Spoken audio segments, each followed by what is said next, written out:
आपल्यासोबत निरगुडे गावातील विविध कार्यकारी सहकारी सोसायटीचे चेअरमन शिंदे साहेब आहेत. त्यांच्यासोबत आपण बातचीत करूयात. LTV मराठीमध्ये आपलं मनापासून स्वागत. खरं तर जिल्हा परिषदेचं बिगुल वाजलेलं आहे. खरं तर निवडणूक कार्यक्रम अजून जाहीर झालेला नाही, पण इच्छुक उमेदवार हे आपल्या सावरगाव कुसूर जिल्हा परिषद गटामध्ये पायाला भिंगरी बांधल्यासारखे प्रचार प्रसाराच्या निमित्तानं फिरतायत, मतदारांच्या गाठीभेटी घेत आहेत. काय वाटतं, कशी लढत असेल या गटामध्ये? आता काय झालं नेमकी, आता हे जिल्हा परिषदेचं पंचायत समितीचा उमेदवार इतके इच्छुक आहेत का जमलिंग तर आहे सगळ्या लोकांचं, सगळं जमलिंग झालेलंच आहे. पण त्यात कार्य करणारे लोक पण आहेत, मदतीला धावणारे पण आहेत. आता निश्चित असं रणधुमाळीत अशी डेंजर ही कोण कधी थांबल आणि कोण माघार गेल हे पण सांगू शकत नाही. पण शक्यतो माघार तर घेणार नाहीत.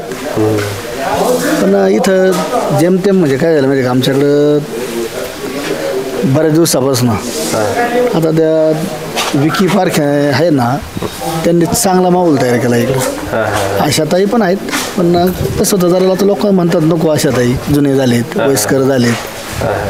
आता नवीन पिढीला जरा थोडंसं नवीनला जरा चालना द्यायची म्हणले. त्याच्यामुळे आता त्याचे मला वाटतं वडील उभे राहिलेत गुलाब पारखे. आता ते अजून कोणत्या पक्षातून आहे काय तसं काय काही निश्चित नाही. पण शक्यतो तो जोर जरा जास्त वाटतो. तरुण पिढी आणि मंडळाला वगैरे आता हे बरंचसं त्याने असे सहकार्य भरपूर केलं आहे. त्यात संतोष नाना चव्हाण पण आहेत, आशाताई पण आहे, आपले पूजाताई पण आहे, संध्याताई आहेत. संध्याताई एवढी प्रख्यात नाही अजून आमच्याकडे, इकडं एवढं कोण ओळखत नाही त्यांना. पण आता हे 3 जण तर रेसमध्ये तर 100% आहेत. आशाताई आहे, संतोष नाना चव्हाण आहे आणि आपले गुलाब पारखे, अशा 3 आहे. अशा तिघांमध्ये खरी लढत होऊ शकते. ह्या 3मध्येच खरी लढत होणार. हाच आता जनतेचा हाच कौल आहे. या 3 कोणाचं पारडं जड राहू शकतं? आता ह्या 3 नेमकी काय आलं, 3 दिग्गजच आहेत. एक आशाताई पहिले जिल्हा परिषदेला पहिल्यापासून 20 वर्ष ती कार्यरत आहे. त्याच्यानंतर संतोष नाना आता याच्यामध्ये आपल्या कृषी उत्पन्न बाजार समितीमध्ये कुलस्वामी उपाध्यक्ष आहेत. आणि गुलाब पारखे त्यांचं पण कार्य चांगलं. ते आल्यापासून जसं मुंबईवरून आले तसे तेव्हापासून त्यांचे कार्य चांगले. त्याच्यामुळे 3 आहे ना असा अंदाज बांधता येत नाही का कोण जास्त चाललं. पण एक आता कसं झालं, तरुण आणि ते गुलाब पारखे हे जरा वयस सामान्य असल्यामुळे जरा थोडं हे राहतील असं वाटतं.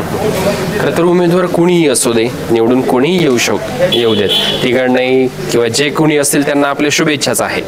पण तुम्ही सुद्धा एका चांगल्या सामाजिक संस्थेवरती, सहकारी संस्थेवरती चेअरमन म्हणून त्या ठिकाणी काम करतायत. एक सुज्ञ नागरिक म्हणून, एक मतदार म्हणून मतदान करताना कोणत्या गोष्टींचा विचार करणं अपेक्षित आहे?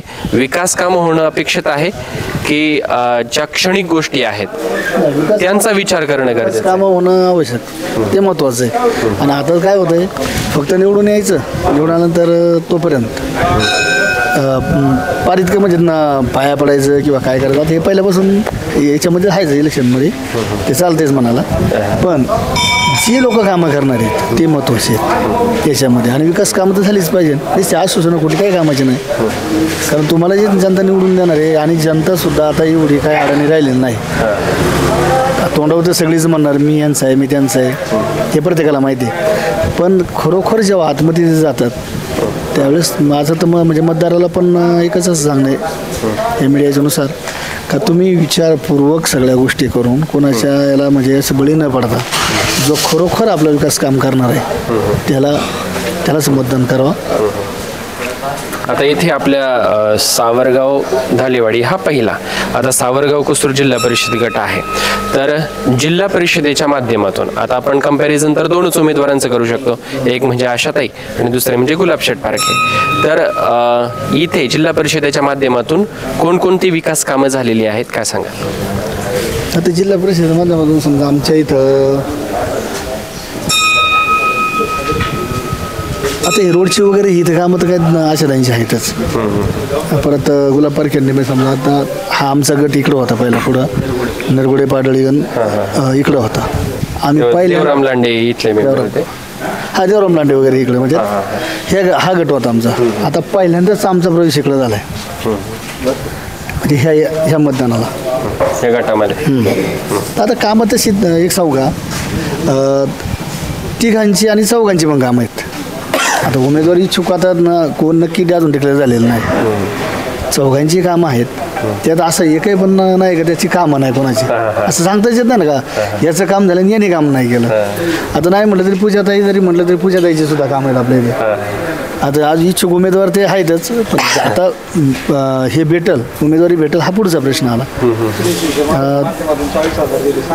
हा परत त्यांनी PDC बँकेमध्ये ते संचालिक आहेत ना, ते आपल्या इथं आमचं जिल्हा परिषद मराठी शाळा आहे, त्यांनी त्याच्या माध्यमातून त्या PDC याच्यातून त्यांनी आम्हाला 40,000 रुपये दिले लाईटसाठी, म्हणजे लाईट फिटिंग करायसाठी. आणि किरकोळ कारकोळ असं त्यांच्या 2-3 प्रस्ताव दिलेले आहेत.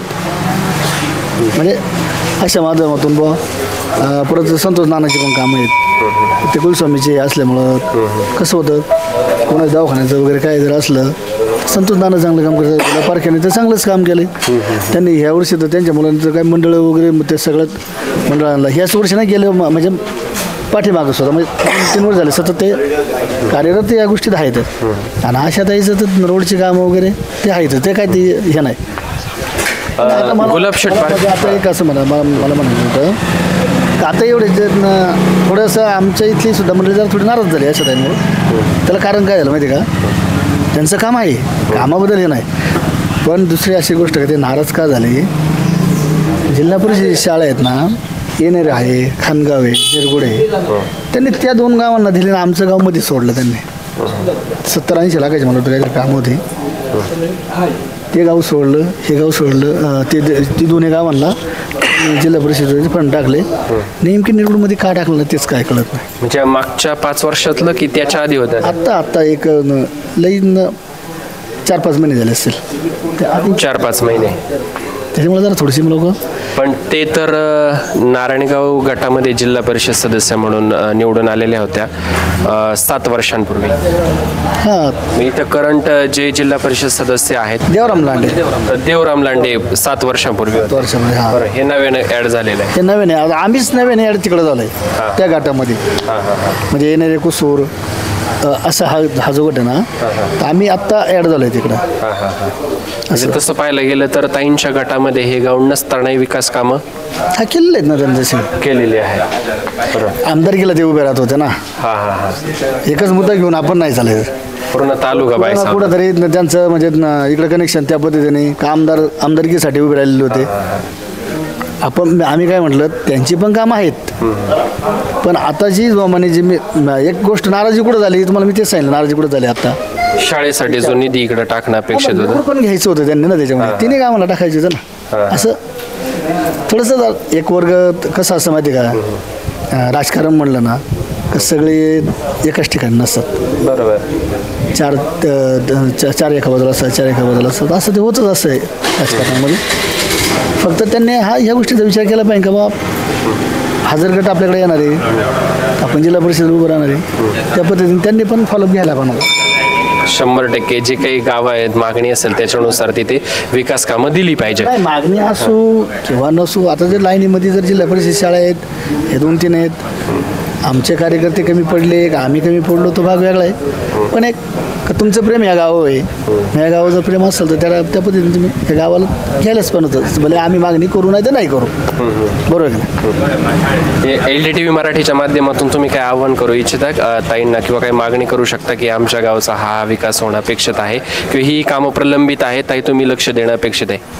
हा, जिल्हा परिषदेच्या माध्यमातून उद्या ताई आहेत, म्हणजे जे कोणी उमेदवार निवडून येतील त्यांना सगळ्यांना एकच आव्हान आहे का तुम्ही सर्वात प्रथम विकास कामं करणं गरजेचं आहे. म्हणजे कुठलंही गाव असलं तुम्हाला ज्या वार्ड याच्यामधून निवडून दिले गटातून त्या गटामधले तुम्ही प्रामुख्याने तुम्ही ते कामं प्रथम मार्गी लावणं गरजेचे आहे. जे प्रलंबित कामं जी असतील ती पहिली तुम्ही त्याचा पहिला विचार केला पाहिजे त्यांनी, आणि त्याच्यानंतर येणारी नव्याने कामं जी येतील ती नंतर. एक आता शेवटचा प्रश्न विचारतो. गुलाबशेठ पारखे यांनी राष्ट्रवादी काँग्रेस पक्षामध्ये प्रवेश करण्याचा जो निर्णय घेतलेला आहे तो योग्य आहे की अयोग्य, काय वाटते? आता एक सांगा, शेवटी राजकारणाचा पार्ट येतो. कोण कोणत्या पक्षात जाईल, कोण कधी. आता अजितदादा ते तर कुठं राष्ट्रवादी याच्यात होते, ते BJPत गेले, पालकमंत्री आहेत. आता ह्या गोष्टी आपण एवढ्या लेवलला नाही बोलू शकत. BJPत म्हणजे ते सत्तेत सहभागी झालेत महायुतीत. सहभागी झाले हा थोडक्यात म्हणजे. पण सगळ्यात महत्त्वाचं म्हणजे आता उद्या आशाताईंना वाटलं मला ह्या पक्षात जायचं, इकडे नाही तिकीट मिळत, ते जाऊ शकतात. आता गुलाब पारगांना समजा इकडे उमेदवारी भेटत नसेल, त्यामुळे ते तिकडे प्रवेश करीत असतील. हे असा त्यांचा प्रश्न आला तर आपण त्या याच्यावर नाही बोलू शकत. बरं, ते प्रवेश करो न करो ही पुढची गोष्ट राहिली. पण जर केलाच तर मग राष्ट्रवादी काँग्रेस पक्षाची जी काही मतं आहेत, म्हणजे घड्याळाची आपण म्हणूयात, घड्याळ चिन्हाची, अतुल शेडबेंकेंची, तर त्याचा फायदा होऊ शकतो की तोटा होऊ शकतो? नाही, होणार ना फायदा. शेवट सिंबॉल पक्षाचा सिंबॉल भेटल्यानंतर फायदा होणारच.